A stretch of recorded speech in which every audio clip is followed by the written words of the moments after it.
raised my glass and told him, "I'm leaving you today." The words cut through the Grand Oak Charity Gala like lightning. A hush fell over the glittering ballroom. Guests in tuxes and silk gowns froze mid-clink. I'm Celeste Harper, and until this moment, I'd been Mrs. Marcus Harper for 25 years. Tonight was my daughter Zoe's scholarship reveal, her big moment. Instead, all eyes swung to Marcus, frozen with his champagne halfway to his lips.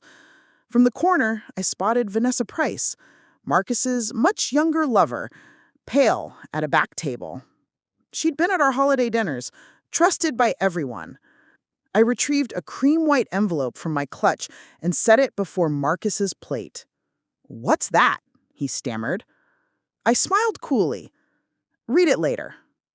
Then I turned to Zoe, her cap still glittering, her eyes wide with fear. "I'm so proud of you, sweetie. Tonight is yours." I kissed her cheek and stood tall. "Enjoy the evening." With perfect calm, I walked away. The heavy doors closed behind me, and the summer heat felt like freedom for the first time in years.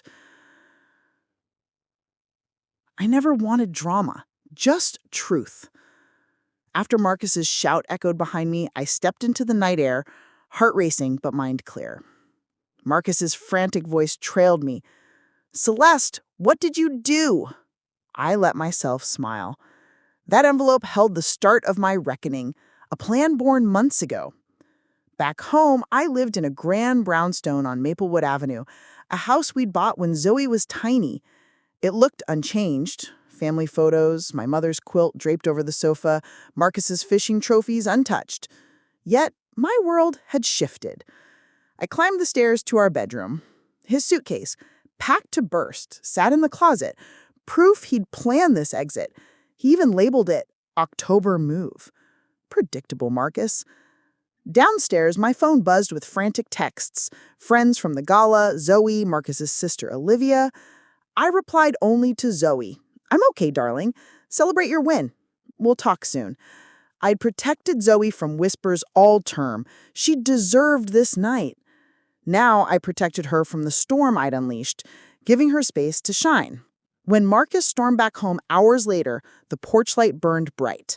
He barreled through the door, fury in his eyes. "Celeste, explain yourself." His voice rattled the china cabinet. I sat at the dining table, calm as always, reviewing spreadsheets on my laptop. I closed it gently as he advanced. "You served me papers? Divorce papers?" he barked, waving the envelope. I nodded.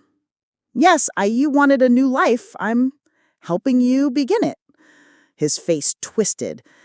"You can't do this on Zoe's night." "I can," I said quietly. "Just as you could betray our marriage on her big day." He sneered. "This prenup expired years ago." I let a small smile slip. "Section 14 says otherwise." He froze. The clause he demanded decades ago, infidelity canceling his share, was alive and binding. His color drained. He sank into a chair, the gravity of it hitting him. His world of luxury and lies collapsed around him in that silent dining room. Marcus accused me of coldness. "All this planning, was it worth it?" he growled. I stood, hands on the table. "I waited while you drained our savings for her dinners and rings." He spat back. "You're twisting the truth." I reached into my purse and played a recording of his own voice. "After the event, I'll tell everyone it's over." Vanessa's voice laughing. "She won't suspect money is missing." Marcus's jaw dropped. "You recorded me?" "Only the parts about your scheme." My tone was gentle. "I'm not cruel. I'm precise." He bolted from the room, phone in hand. Phone calls flared out into the night. I gathered my coat. He'd have until tomorrow to clear out, then the locks would change. I drove to my sister Olivia's cottage across town. Her place felt like safety. White walls, shelves of books, potted ferns by the windows. She met me with a tight hug. "Tell me everything." Over wine, I filled her in. The affair, the transfers, the plan timed for Zoe's scholarship gala.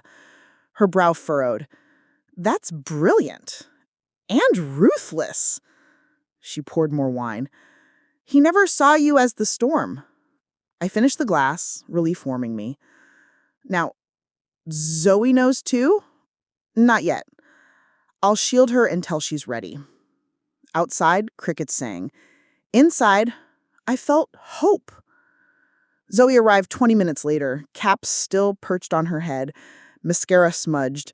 She stumbled through the door and into my arms.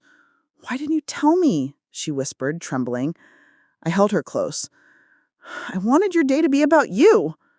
She pulled back, eyes fierce. "Dad ruined it anyway."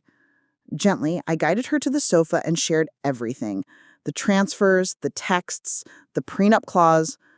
She grabbed my hand. "I'm sorry you suffered alone." I kissed her forehead. "It ends now." The next morning, courtroom lights were harsh and cold. I arrived with my attorney, Philip.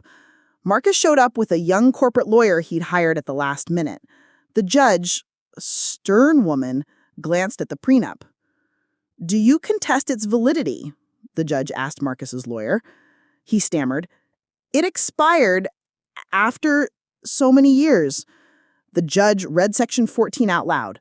No expiration. She fixed Marcus with a sharp look. "Accounts stay frozen pending full discovery." Marcus's face went red. He whispered to his lawyer. The lawyer wilted. Word spread fast among our social circle. Support poured in. Old friends called to check on me, send flowers, offer rides. Gossip trickled back through mutual acquaintances. I kept my response simple. "Marcus and I are divorcing. These things happen." In contrast, Marcus's image crumbled. His private account held barely enough for rent. Vanessa's calls went unanswered. 3 days later, Olivia texted. "Vanessa moved out." I laughed. Marcus's illusions shattered faster than his marriage. Meanwhile, I rented a small office downtown.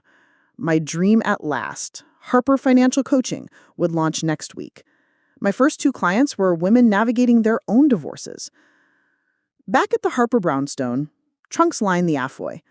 Marcus's belongings packed and waiting. I walked past them and climbed the stairs. Photos of our first home, our wedding day, Zoe's first steps. Everyone documented a life that now felt like someone else's. That weekend, Zoe flew to her orientation at Ridgeview University. On the phone, she beamed. "I'm proud of you, Mom." I sat at my desk, spreadsheets open but ignored. I was nervous and excited. I drafted coaching brochures, Empower Your Future, Divorce and Dollars. Friends rallied around me. Lauren, my college roommate, hosted a fundraiser for my coaching launch. Tables draped in linen, pamphlets arranged like museum pieces. I stood at the podium and spoke. Voice shaking at first, then steady. Our worth isn't tied to someone else's choices. Applause filled the hall. 2 weeks later, the first divorce hearing arrived. Marcus shuffled in, hollowed eyes, corporate lawyer nowhere to be seen. The judge upheld the prenup and issued final orders. I kept the brownstone, 70% of joint investments, retirement accounts, and sole coaching rights to our joint name. Marcus left with a battered suit and a small savings nest egg. Outside the courthouse, cameras snapped. Vanessa lurked at the curb, ruled out of his life. She glanced at me, eyes red, regretful. I offered a polite nod. Back at my downtown office, I hung my nameplate. Celeste Harper, CFP. My first 2 clients were 2 young women navigating their own divorces. When I walked in, they stood and applauded. I blinked back tears. On Monday, Zoe graduated from orientation events. She FaceTimed me with her new roommate. "I feel ready," she said. I held the phone to the light. You always were. 3 months in, my coaching business flourished. I hired an assistant, Maya, a recent finance grad. Together, we crafted workshops. Building safety nets, divorce and dollars. One afternoon, Olivia brought Dad's old fishing hat to the office. She said, "He left this here by mistake." I touched the hat's worn brim. For years, I tipped it to Marcus's dreams. Now, I tipped it to my own. In summer, I spoke at a women's leadership conference. On stage, I recounted my journey. I heard my voice steady. When someone betrays your trust, you can choose anger or power. The crowd stood and cheered. Zoe visited on break, slipping into my office doorway. She hugged me fiercely. You gave me everything. I laughed. You gave me hope. One rainy Tuesday, I filed my final divorce decree. The judge smiled. Case closed. I exhaled years of worry. That evening, I walked through the front garden of the brownstone. Fireflies danced. I paused under the old oak tree that had shaded family picnics. I ran my hand along its rough bark and felt alive. At the end of year one, Harper Financial Coaching had 12 employees and an award from the Women's Business Council. I stood on stage holding the plaque. I said, "This is ours," meaning every woman I'd helped. In the ignition, I did it for both of us. Boundaries don't break families, they rebuild them. As we drove away, the house faded into darkness, and ahead lay a path we chose together. New, honest, and free. On love, bravery, and the power to stand when it mattered most. And me. On Zoe's first homecoming, she brought her new boyfriend to meet me. I watched her laugh in the golden leaves. My heart swelled. I'd given her a future and found my own. One morning, I opened a draft of my memoir, From Betrayal to Breakthrough. As sunlight streamed through the office windows, I realized the greatest gift the envelope gave me wasn't revenge, it was my rebirth. I smiled at the blank first page and began to write. I raised my glass and told him, "I'm leaving you today." The sentence still rang true, only now it led to everything I'd always wanted.